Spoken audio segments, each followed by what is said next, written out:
नमस्ते दोस्तों, आज के इस खास और इंफॉर्मेटिव वीडियो में मैं आपको उत्तराखंड के एक पवित्र और प्रमुख तीर्थ स्थलों में से एक हरिद्वार के दर्शन और यात्रा की संपूर्ण जानकारी देने वाला हूं। अगर आप भी पतित पावनी मां गंगा के अमृत जल में स्नान और हरिद्वार घूमने की प्लानिंग कर रहे हैं तो आप एकदम सही वीडियो देख रहे हैं। ये वीडियो आपको बहुत हेल्प करेगा। इस वीडियो में हम लोग जानेंगे आप यहाँ तक कैसे पहुँचेंगे, यहाँ पर पहुँचने के बाद में आपको होटल या धर्मशाला कहाँ पर लेना चाहिए, हरिद्वार में आप कहाँ कहाँ घूम सकते हैं, दर्शन और घूमने का सही तरीका क्या है, यहाँ पर खाने पीने की कैसी व्यवस्था है और वीडियो के लास्ट में बात करेंगे इस पावन यात्रा में आपका कितना बजट लगेगा। तो इस वीडियो के माध्यम से हरिद्वार यात्रा की हर एक छोटी बड़ी जानकारी आपके साथ में शेयर की जाएगी। तो बिना स्किप किए एक बार इस वीडियो को पूरा जरूर देखें। तो चलिए दोस्तों, आज मेरे साथ करिए हरिद्वार की पावन यात्रा।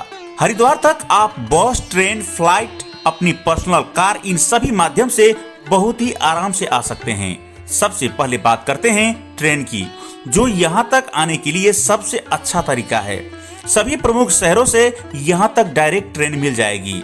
आप बहुत ही आराम से यहाँ तक आ सकते हैं। वहीं पर आप अगर बस से आना चाहते हैं तो दिल्ली, पंजाब, हरियाणा, उत्तर प्रदेश, हिमाचल प्रदेश, इन सभी जगहों से आपको डायरेक्ट बस यहाँ तक मिल जाती है।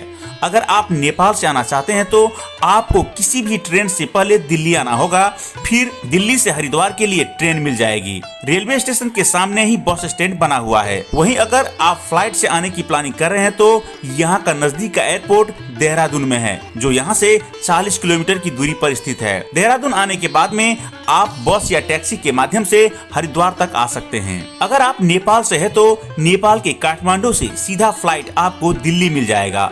दिल्ली से आप बस, टैक्सी या फिर ट्रेन से यहाँ तक पहुँच सकते हैं। वही आप अगर अपनी पर्सनल कार से आना चाहते हैं तो यहाँ तक आने के लिए ये भी एक अच्छा तरीका है।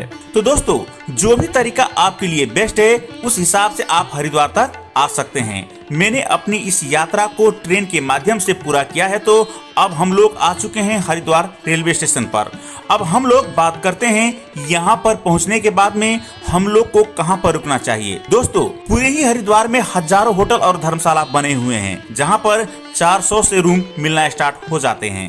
लेकिन हरिद्वार में रेलवे स्टेशन के सामने या हर की पौड़ी के पास में रुकना सबसे अच्छा ऑप्शन रहता है। दोनों ही जगह आपको नॉर्मल से लेकर VIP होटल मिल जाएंगे, लेकिन जिनके रूम के रेट 600 से स्टार्ट हो जाते हैं। और वहीं बात करें धर्मशाला की तो स्टेशन से हर की पौड़ी रोड पर बहुत से धर्मशाला बने हुए हैं, जहां पर 500 से रूम स्टार्ट हो जाते हैं। वहीं पर हर की पौड़ी के पास में भी बहुत से धर्मशाला बने हैं, जहां पर 700 से 800 में आप बहुत ही अच्छा धर्मशाला ले सकते हैं। हर की पौड़ी के पास में या रेलवे स्टेशन के पास में रूम लेने से शाम को आप आरती में शामिल होने के बाद में आराम से अपने रूम पर पहुंच सकते हैं। तो इसीलिए मैं आपको एडवाइस करूंगा कि आप रेलवे स्टेशन के पास में रूम ले लें, या आप चाहे तो हर की पौड़ी के पास में भी रूम ले सकते हैं। वही दोस्तों, अगर आप हरिद्वार में फ्री में रहना और फ्री में खाना चाहते हैं तो आपके लिए सबसे अच्छा ऑप्शन रहेगा शांति कुंज आश्रम और जयराम आश्रम। यहाँ पर रहने और खाने की एकदम फ्री व्यवस्था है। तो दोस्तों, यहाँ पर मैंने आपको रुकने की सभी ऑप्शन को बता दिया है। आपका जैसा प्लान है आप उसी हिसाब से यहाँ पर रुक सकते हैं। और अब हम लोग जानते हैं कि हरिद्वार में दर्शन, स्नान और घूमने का सही तरीका क्या है। तो सबसे पहले हम लोग चलेंगे विश्व प्रसिद्ध हर की पौड़ी पर मां गंगा के अमृत जल में स्नान करने के लिए। स्टेशन से हर की पौड़ी की दूरी लगभग 2 किलोमीटर की रहती है। ऑटो वाले आपसे 20 से 30 रुपए का किराया ले सकते हैं। तो अब हम लोग ऑटो लेकर पहुंच चुके हैं हर की पौड़ी के पास में। आप यहाँ के मुख्य घाट ब्रह्मकुंड घाट या इसके सामने बने घंटाघर घाट पर स्नान कर सकते हैं। ऐसी मान्यता है कि हर की पौड़ी पर स्नान करने से जन्मों के पापों से मुक्ति मिल जाती है। दोस्तों, ब्रह्मकुंड घाट पर प्राचीन गंगा मंदिर स्थापित है, जहाँ पर आप दर्शन प्राप्त कर सकते हैं। मां गंगा आपकी सभी मनोकामनाओं को जरूर पूरा करेंगे। शाम को 6 बजे ब्रह्मकुंड घाट पर आरती का आयोजन होता है, जिसमें शामिल होने के लिए हजारों भक्त आते हैं। तो आप यहाँ पर आकर आरती में शामिल हो सकते हैं। तो चलिए अब हम लोग जानते हैं हरिद्वार में कौन कौन से प्रमुख मंदिरों में आप दर्शन करने जा सकते हैं। माँ गंगा के पावन जल में स्नान करने के बाद में सबसे पहले हम लोग चलेंगे माता मनसा देवी और माता चंडी देवी के दर्शन करने के लिए। हर की पौड़ी रोड पर ही मात्र 100 से 200 मीटर की दूरी पर मनसा देवी मंदिर का पैदल मार्ग बना हुआ है।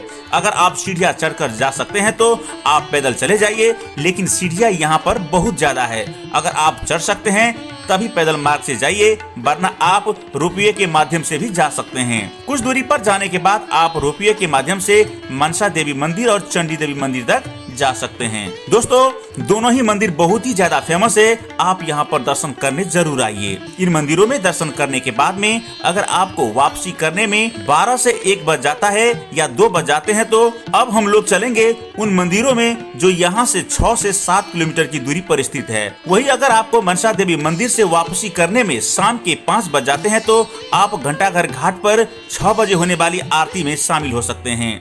हरिद्वार की गंगा आरती सुप्रसिद्ध है, यहाँ पर आपको बहुत ही अच्छा लगेगा। यहाँ का वातावरण बहुत ही शांति है और सुकून देता है, तो आप इस आरती में जरूर शामिल हो। फिर आरती के बाद आप अपने रूम पर जाकर आराम कर सकते हैं। फिर सुबह हम लोग चलेंगे उन मंदिरों में जो 6 से 7 किलोमीटर की दूरी पर स्थित है।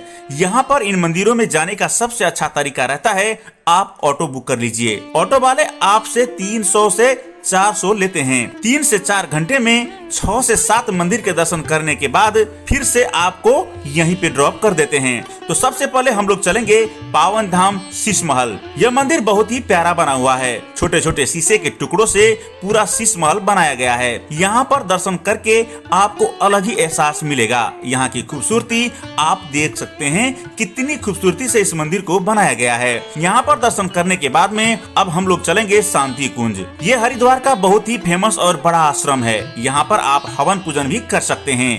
यहाँ पर हिमालय मंदिर भी बना हुआ है। यहाँ पर हिमालय पर्वत को बहुत ही बेखूबी से दिखाया गया है। आप यहाँ पर ध्यान कर सकते हैं। शांति कुंज में वेद माता गायत्री जी का मंदिर भी बना हुआ है। बहुत ही विशाल मंदिर है, यहाँ पर भी आप दर्शन जरूर कीजिए। शांति कुंज में घूमने में आपको 1 से 2 घंटे लग जाएंगे। अब हम लोग चलेंगे अपने अगले मंदिर। हमारा अगला मंदिर है भारत दर्शन मंदिर, जिसे वैष्णो मंदिर भी कहते हैं। मंदिर के अंदर गुफाओं का स्वरूप देकर माता वैष्णो देवी गुफा को बनाया गया है। कुछ ही दूरी पर भारत माता मंदिर भी स्थापित है। भारत माता मंदिर में दर्शन करने के लिए भारत माता मंदिर 7 मंजिला मंदिर है और हर एक मंजिल पर अलग अलग मंदिर स्थापित है। मंदिर में प्रवेश करने के लिए 5 रुपए का टिकट लेकर लिफ्ट के माध्यम से हम लोग सबसे ऊपरी 7वीं मंजिल पर आ जाएंगे। फिर हर एक मंजिल में दर्शन करने के बाद में नीचे उतरते हुए हम लोग सबसे नीचे आ जाएंगे। सबसे ऊपरी मंजिल पर शिव जी का मंदिर है। फिर उसके नीचे वाली मंजिल पर विष्णु जी का मंदिर स्थापित है। फिर उसके बाद में 5वें मंजिल पर शक्ति मंदिर माता रानी का प्यारा सा मंदिर स्थापित है। चौथे खंड पर सभी प्रदेशों की कला संस्कृति और वहाँ के मंदिरों को दिखाया गया है। तीसरे खंड पर सभी ऋषि मुनि और महापुरुषों को दिखाया गया है। उसके बाद में दूसरे खंड पर मातृशक्ति मंदिर स्थापित है। तो खंड 1 पर भारत माता का मंदिर स्थापित है, जिनके नजारे देखकर आपका दिल खुश हो जाएगा। भारत माता मंदिर मार्ग पर ही श्री राम मंदिर भी बना हुआ है। यहाँ पर भी आप दर्शन कर सकते हैं। इन सभी मंदिरों में दर्शन करने के बाद में अब हम लोग अपने रूम पर वापस आ जाएंगे। तो चलिए दोस्तों, अब हम लोग बात करते हैं खाने पीने की। यहाँ पर बहुत ही फेमस रेस्टोरेंट बने हुए हैं। हर की पौड़ी के पास में भी बहुत अच्छे रेस्टोरेंट बने हुए हैं, जहाँ पर आप नॉर्मल रेट पर भी भोजन कर सकते हैं। वही यहाँ पर बहुत से ढाबे भी बने हुए हैं, जहाँ पर आप 150 में थाली भोजन भी कर सकते हैं। तो चलिए अब हम लोग बात करते हैं इस पावन यात्रा को आप कितने दिनों में पूरे कर लेंगे। दोस्तों, अगर आप सुबह 6 से 7 बजे तक हरिद्वार आ जाते हैं तो आप एक ही दिन में इन सभी मंदिरों का दर्शन कर लेंगे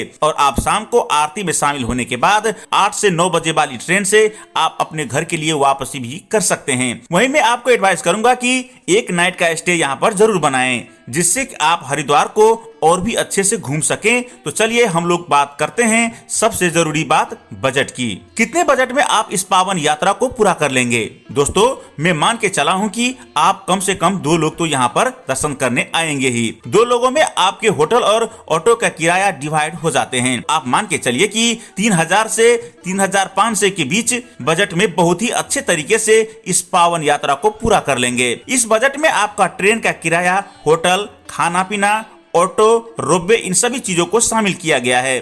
वहीं आप अगर वीआईपी होटल लेते हैं, टैक्सी से सभी प्लेस को घूमते हैं, फिर दोस्तों जैसा आपका बजट हो उस हिसाब से अपनी इस पावन यात्रा को पूरा कर सकते हैं। तो दोस्तों यहाँ पर मैंने आपको हरिद्वार दर्शन और यात्रा की हर एक छोटी बड़ी जानकारी को बहुत अच्छे और सही तरीके से बताने की पूरी कोशिश की है। मैंने हर एक बात को कवर करने की पूरी कोशिश की है। अगर आपके फिर भी कोई क्वेश्चन रह जाते हैं तो आप हमें कमेंट के माध्यम से पूछ सकते हैं। दोस्तों आपको ये वीडियो कैसा लगा और आप इस वीडियो को कहां से देख रहे हैं, कमेंट बॉक्स में जरूर बताइएगा। अगर आपको ये वीडियो अच्छा लगा तो प्लीज अपने एक लाइक से हमें मोटिवेट जरूर करें। साथ ही साथ अपने सभी फ्रेंड्स और रिलेटिव में जरूर से शेयर करें। अगर अभी तक आपने हमारे चैनल को सब्सक्राइब नहीं किया है तो प्लीज सब्सक्राइब जरूर करें। साथ ही साथ बेल आइकन को प्रेस करने के बाद में नोटिफिकेशन को जरूर ऑन करें। तो चलिए दोस्तों अब हम मिलते हैं किसी ऐसे ही इंफॉर्मेटिव वीडियो में। तब तक आप अपना और अपने परिवार का ख्याल रखें। आपकी यात्रा सफल, शुभम और मंगलमय हो। हर हर महादेव।